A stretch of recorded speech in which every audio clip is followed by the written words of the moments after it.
Hello guys, welcome back to Himachal employees. तो guys आज की वीडियो में हम जेओआईटी क्वेश्चन पेपर में पूछे गए वो क्वेश्चन डिस्कस करेंगे जो प्लस टू लेवल के नहीं थे और बिना प्रैक्टिकल के उनको सॉल्व नहीं किया जा सकता है। और साथ में मैं आपको एक्सप्लेन और प्रैक्टिकल करके दिखाऊंगा कि इन क्वेश्चन को कैसे करके हमने सॉल्व करना था at the time of examination hall या पेपर के टाइम हमने कैसे करके सॉल्व करना था और हमने कौन कौन सी गलतियां कर दी इनको सॉल्व करने के लिए। और आपको इन फ्यूचर जब भी जेओआईटी का एग्ज़ाम होगा या कंप्यूटर ऑपरेटर का या जूनियर आईटी का एग्ज़ाम होगा, तब आपको प्रॉब्लम ना आए इन क्वेश्चंस को सॉल्व करने की। तो गाइज़ यही वो क्वेश्चन है जो आपकी जेओआईटी पोस्ट कोड 817 की कट ऑफ को नीचे लेके आ सकते हैं, क्योंकि यही क्वेश्चन सभी के लिए डिफ़िकल्ट थे। तो गाइज़ वीडियो को स्टार्ट करते हैं, एंड तक देखिएगा, आपके लिए बनाई हुई है। और कमेंट बॉक्स में बताना कि ये वाले क्वेश्चन वो डिज़र्व करते हैं आपकी कट ऑफ को डाउन नीचे लेके आने के लिए या नहीं। तो गाइस स्टार्ट करते हैं वीडियो को। तो गाइस यहाँ पे फर्स्ट क्वेश्चन है हमारा, जो कि है क्वेश्चन नंबर 43, और ये क्वेश्चन मैंने सीरीज 1 से लिया हुआ है। तो गाइज यहाँ पे इस क्वेश्चन में पूछा था, consider the following data in MS Excel worksheet. कुछ ये डाटा दिया हुआ है rows and rows and column की फॉर्म में एमएस एक्सेल में।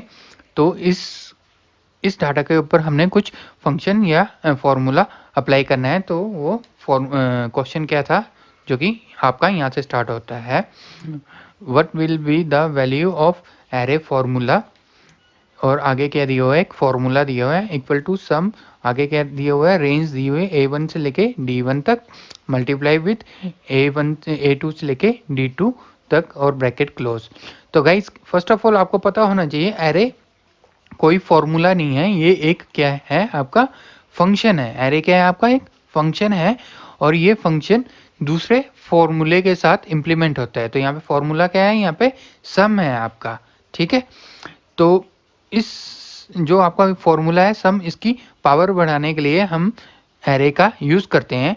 तो ये फॉर्मूला हमने प्रैक्टिकली कैसे इम्प्लीमेंट करना था और पेपर में कैसे करके हम इसको इम्प्लीमेंट कर सकते हैं, उसका राइट आंसर कैसे करके निकाल सकते हैं, ये मैं आपको करके दिखाऊंगा आज। तो गाइस मूव करते हैं हम अपनी एक्सेल शीट के ऊपर। तो गाइस ये मैंने क्या किया हुआ है यहाँ पे, ये फर्स्ट ऑफ ऑल ये मैंने अपना क्या बनाया हुआ है, क्वेश्चन बनाया हुआ है। ये यहाँ पे रोज एंड कॉलम में मैंने लिख दिया है। तो इसको मैं इम्प्लीमेंट करूँगा। तो जैसे कि यहाँ पे फॉर्मूला दिया हुआ है equal to some bracket A1 से लेके यहाँ पे क्या है आपका D1, फिर है मल्टीप्लाई विद A2 से लेके D2 तक। तो गाइज ऐसे करके अगर हम करते हैं, इसको एंटर दबाते हैं, तो क्या आ जाता है आपका, यहाँ पे कोई रिजल्ट नहीं आता और यहाँ पे क्या आ जाता है, एरर आ जाता है। तो गाइज ये एरर क्यों आ रहा है, क्योंकि यहाँ पे हमने एरे नहीं इम्प्लीमेंट किया हुआ है। तो गाइज एरे इम्प्लीमेंट करने के लिए हमें क्या करना पड़ेगा गाइज, यहाँ पे हमें 3 कम्बिनेशनल की का यूज़ करना पड़ेगा। तो वो 3 कम्बिनेशनल की कौन सी हैं आपकी, कंट्रोल शिफ्ट प्लस एंटर। ध्यान से सुनिएगा, जैसे आप कंट्रोल शिफ्ट प्लस एंटर दबाओगे, कंट्रोल शिफ्ट और एंटर दबाओगे एक साथ, तो आपका क्या हो जाएगा, एरे इम्प्लीमेंट हो जाएगा। तो जैसे देखिए मैंने ये तीनों की प्रेस की, आपकी control plus shift plus enter मैंने जैसे प्रेस की, तो क्या आ गया आपका, यहाँ पे 55 आंसर आ गया। अब जरा आप यहाँ पे ध्यान से देखिएगा, फॉर्मूला बार में मैंने सिर्फ यहाँ से इक्वल टू से स्टार्ट किया था फॉर्मूला। आपको पता होना चाहिए कि एक्सेल में जब भी हम कोई भी फॉर्मूला इंप्लीमेंट करते हैं तो किसके थ्रू करते हैं, इक्वल टू के साथ। बट मैंने ये कर्ली ब्रैकेट्स नहीं लगाई थी। बट जैसे ही मैंने ये control shift plus enter press किया, तो क्या हो गया, ऑटोमेटिकली यहाँ पे क्या आ गई आपकी कर्ली ब्रैकेट आ गई और एरे इम्प्लीमेंट हो गया। तो गाइज इसका राइट आंसर था आपका ऑप्शन डी 55। तो गाइज प्रैक्टिकली तो पेपर में पॉसिबल नहीं था कि आप प्रैक्टिकल कैसे कर पाओगे। तो इसको पेपर में अगर इनकेस आगे भी आपसे क्वेश्चन पूछा जाता है, ये किसी और पेपर में जेओआईटी के या कंप्यूटर ऑपरेटर या जूनियर आईटी के क्वेश्चन में, तो आपने ये कैसे करके इम्प्लीमेंट करना है। बिल्कुल सिंपल सा है ये क्वेश्चन। जैसे कि यहाँ पे पूछा गया था A1 रेंज दी हुई थी सम की A1 से लेके D1 तक और मल्टीप्लाई करना है A2 से लेके D2 तक। तो गाइस क्या करना है यहाँ पे आपको, फर्स्ट ऑफ ऑल जैसे कि मैंने यहाँ पे करके देखा बताया हुआ है, ये जो सारे हैं ये A1 वाले रोज का डाटा है और ये क्या है आपका A2 रोज का डाटा है। तो A1 को हम मल्टीप्लाई करेंगे A2 के साथ, यहाँ पे आ जाएगा यानी कि 5 मल्टीप्लाई विथ 2 और 3 मल्टीप्लाई विथ 3, 4 मल्टीप्लाई विथ 1 और 8 मल्टीप्लाई विथ 4। तो यहाँ पे आ जाएगा 10 और यहाँ पे आ जाएगा 9, यहाँ पे आ जाएगा 4 और यहाँ पे आ जाएगा 32। तो गाइज इसका जब हम सम करेंगे तो इसका सम क्या आएगा आपका 55। तो इस तरह करके आप पेपर में प्रैक्टिकली थ्योरेटिकली इस क्वेश्चन को हम निकाल सकते हैं। और आपको याद रखना है एरे क्या होता है, एक फंक्शन होता है और ये फंक्शन हमारे किसी भी फॉर्मूले के साथ यूज होता है। तो यहाँ पे फॉर्मूला क्या था आपका सम था और जब हमने एरे का इम्प्लीमेंट किया तो ऑटोमेटिकली यहाँ पे करली ब्रैकेट्स आ गई, ऑटोमेटिकली आ गई। और यहाँ पे एरे कैसे करके इम्प्लीमेंट करना है, आपने 3 कॉम्बिनेशनल कीज के थ्रू करना है, कंट्रोल शिफ्ट प्लस एंटर के थ्रू करना है। तो गाइज ये था इसका सोल्यूशन इस क्वेश्चन का, ऐसे करके इम्प्लीमेंट करना है और थ्योरेटिकली ऐसे करके इम्प्लीमेंट करना है। यहाँ पे मैंने प्रैक्टिकली भी बता दिया और थ्योरेटिकली भी दोनों का मैंने बता दिया है। बढ़ते हैं अगले क्वेश्चन की तरफ। तो गाइज आपको जान के हैरानी होगी, जो क्वेश्चन नंबर 42 पूछा गया हुआ था उसी में 43 का आंसर भी दिया था। इस क्वेश्चन का आंसर दिया हुआ है 42 में। तो यहाँ पे देखिए क्वेश्चन क्या है, यहाँ पे an array formula can be enter in MS Excel bye entering the formula and pressing. तो गाइस यहाँ पे पूछा गया है MS Excel के सेल में एरे फॉर्मूला दाखिल किया जाता है, तो ये फॉर्मूला एंटर करने के लिए क्या किस कीज को दबाने से। तो जैसे कि मैंने आपको बताया कि एरे इंप्लीमेंट करना है तो आपने किसके थ्रू करना है, कंट्रोल शिफ्ट प्लस एंटर के थ्रू आप क्या करोगे, एरे को इम्प्लीमेंट या एंटर करोगे MS Excel शीट में। तो गाइज कभी कभार आंसर दिया भी होता है क्वेश्चन पेपर के अंदर, बट हम लोग ध्यान से नहीं उसको पढ़ते हैं। तो ये 43 वाले क्वेश्चन के ऊपर ही था इसका राइट आंसर दिया हुआ, कंट्रोल शिफ्ट प्लस एंटर के थ्रू हम इसको एंटर करवा सकते हैं एरे को। तो बढ़ते हैं गाइज अगले क्वेश्चन की तरफ जिसका हमने प्रैक्टिकल करना है। तो गाइज अगला क्वेश्चन है क्वेश्चन नंबर 44। इस क्वेश्चन में पूछा हुआ है consider the following data in MS Excel worksheet. यहाँ पे भी कुछ हमें डाटा दिया गया है रोज एंड कॉलम की फॉर्म में MS Excel में, जो कि हमने कुछ ऑपरेशन परफॉर्म करना है इस क्वेश्चन में। तो क्वेश्चन को रीड आउट करते हैं। तो क्वेश्चन यहाँ से स्टार्ट होता है आपका, what will be the value of the formula.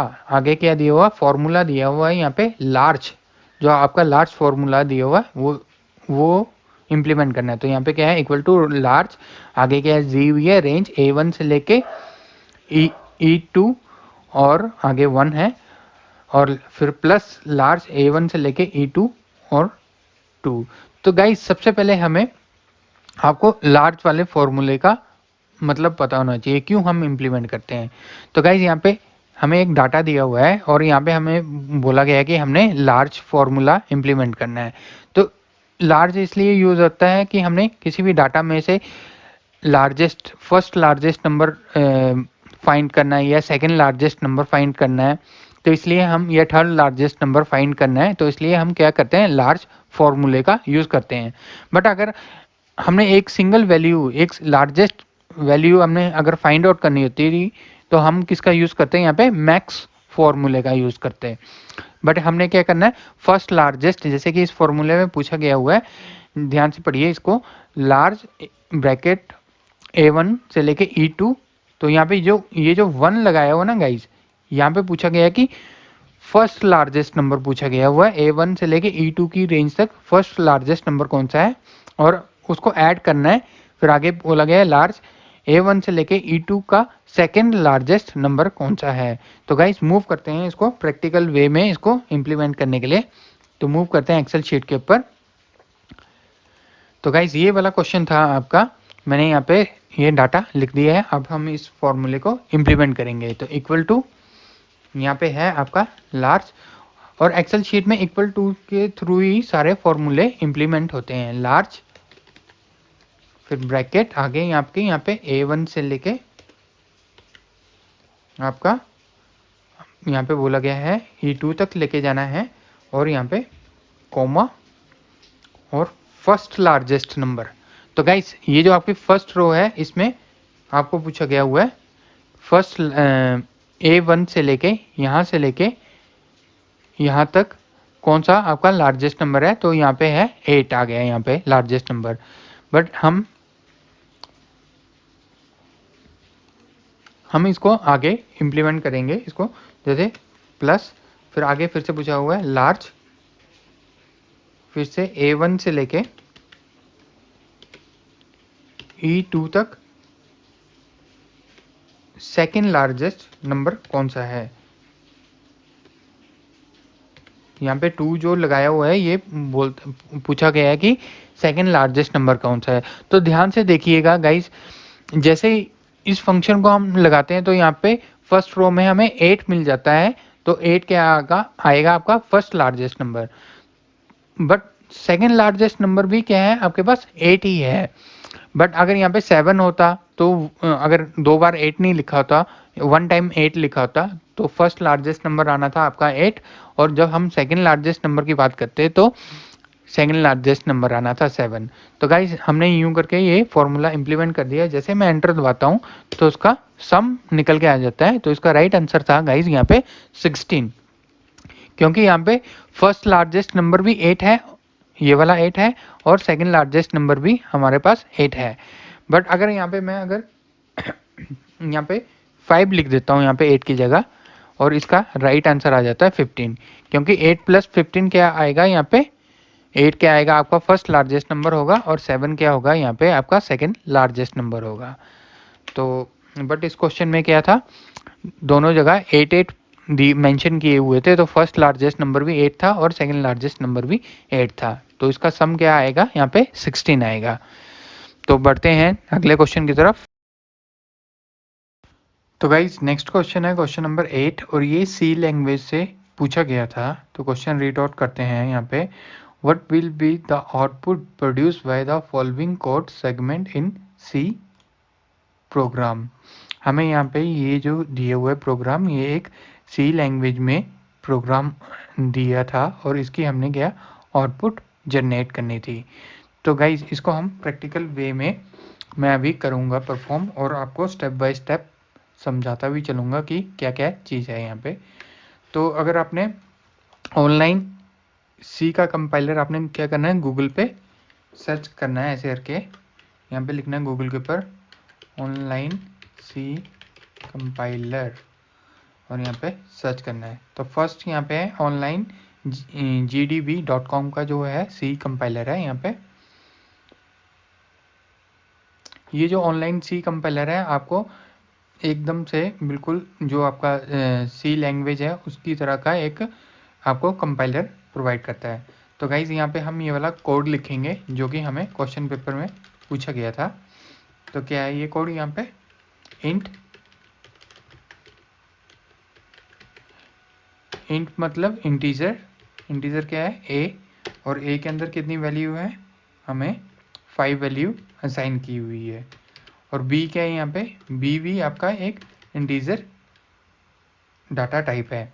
तो यहाँ पे गाइज ये जो int है ये क्या है आपका डाटा टाइप है, और int का क्या मतलब होता है, इंटीजर डाटा टाइप। अब हम क्या कर रहे हैं यहाँ पे, b जो आपका इंटीजर है हमने ऊपर इनिशियलाइज और डिक्लेयर कर दिया है, ऊपर हमने क्या किया है डिक्लेयर किया है ये। तो गाइज b के अंदर क्या डाल रहे हैं हम, वैल्यू a की वैल्यू को डाल रहे हैं हम। ये प्लस प्लस के 2 बार जो साइन लगे हैं इसका मतलब होता है इंक्रीमेंट। इंक्रीमेंट किसको कर रहे हैं हम, a को। ऊपर a की वैल्यू क्या थी आपकी 5, जब हम b के अंदर a की वैल्यू इंक्रीमेंट करके डालेंगे तो कितनी हो जाएगी, वहाँ पे 6 हो जाएगी। आगे क्या कर रहे हैं प्लस, और यहाँ पे क्या है 7 डिवाइडेड बाय 2। तो गाइज हमें यहाँ पे बोर्ड मास वाला फॉर्मूला लगाना पड़ेगा। तो गाइज क्या होगा यहाँ पे, पहले क्या होगा आपकी वैल्यू इंक्रीमेंट हो जाएगी 6, फिर क्या होगा यहाँ पे 7 डिवाइडेड बाय 2। तो जब 7/2 होगा तो कितना आंसर आएगा 3.5। तो यही वाली चीज़ हमने क्या करनी है, वो प्रिंट करनी है, आउटपुट प्रिंट एफ, और यहाँ पे %d और b। तो गाइस ये मैंने एज इट इज कोड मैंने यहाँ पे लिख दिया है। यहाँ पे क्या किया, पहले एक इंटीजर डाटा टाइप था जो कि a एंड b डिक्लेयर किए हैं, और a के अंदर मैंने वैल्यू डाली है यहाँ पे, जैसे कि आप देख सकते हो 5 वैल्यू डाली है, और b के अंदर क्या स्टोर करवाया है, इंक्रीमेंट a और प्लस 7/2। तो guys according to BODMAS formula पहले डिवाइड होगा, 7/2 होगा तो यहाँ पे 3.5 आ जाएगा, फिर उसके बाद इंक्रीमेंट होगा, 5 इंक्रीमेंट होगा तो वो बन जाएगा 6। तो 6 + 3.5, तो आंसर आना चाहिए आपका 9.5। बट यहाँ पे क्या है, ये जो आउटपुट है ये आएगी आपकी इंटीजर डाटा टाइप में। तो इंटीजर हमेशा कभी भी पॉइंट में वैल्यू नहीं पिक करता है। अगर यहाँ पे इंटीजर फ्लोट टाइप में दिया होता तो ये 9.5 की आउटपुट देता। तो अब हम इसको क्या करेंगे, रन करेंगे। यहाँ पे रन के ऊपर F9 क्या होती है, आपकी एक शॉर्टकट कमांड भी होती है कंपाइलर में रन करने की प्रोग्राम को।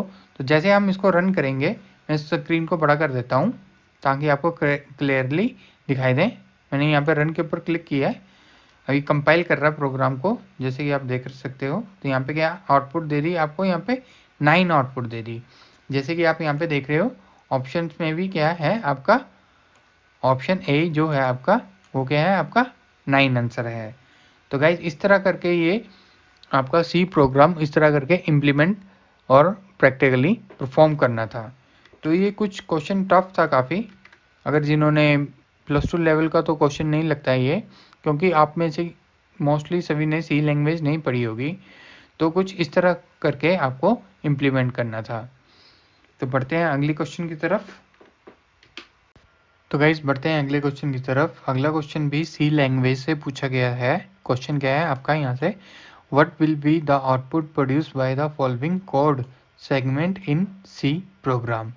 तो गाइज यहाँ पे भी हमें ये एक छोटा सा कोड दिया गया था, इसकी हमने आउटपुट निकालनी थी।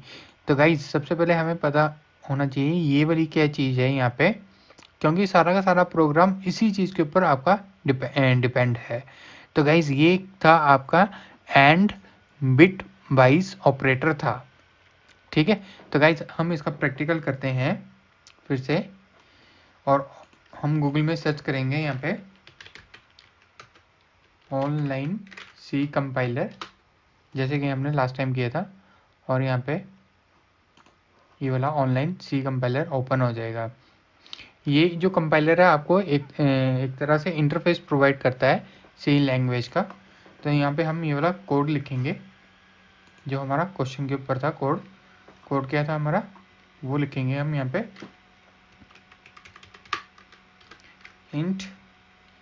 इंटीजर टाइप का डाटा टाइप है, और ए है, ए डिक्लेयर किया है जिसके अंदर हमने वैल्यू डाल दी है 7, और जो बी टाइप का इंटीजर डाटा टाइप है उसके अंदर हमने वैल्यू डाल दी है 8।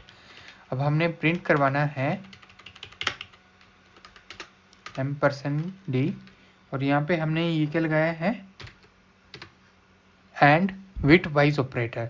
तो guys and bitwise operator जो होता है ये 2 टाइप की आउटपुट प्रोवाइड करता है, आपकी 1 में आउटपुट प्रोवाइड करेगा या 0 में। तो गाइज इसको हम रन करेंगे अभी यहाँ पे। तो देखिए जैसे हमने इसको रन किया तो उसने क्या दे दिया आपको यहाँ पे 0, यानी कि इसका ये जो आंसर आया है यहाँ पे 0। तो आपका ऑप्शंस में भी आउटपुट है इसकी 0। तो गाइज इसका राइट आंसर होगा 9 का ऑप्शन सी। क्या होगा यहाँ पे, ऑप्शन सी। ये मैंने प्रैक्टिकल करके भी आपको परफॉर्म किया है, आप यहाँ से खुद भी ऑनलाइन प्रैक्टिकल कर सकते हो। ये सिर्फ कोड लिखना है आपने और यहाँ पे ऊपर रन करना है और नीचे आपको आउटपुट मिल जाएगी। तो 0 है गाइज इसका राइट आंसर। तो गाइज मिलते हैं अगली वीडियो में, और ये वीडियो का फर्स्ट पार्ट था। अगर आपको अच्छी लगी है वीडियो तो कमेंट बॉक्स में कमेंट करिएगा, मैं इसका सेकंड पार्ट भी लेके आऊँगा। तब तक मिलते हैं नेक्स्ट वीडियो में। बने रहिए, जमे रहिए और तैयारी करते रहिए। जय Himachal and till then take care, good bye.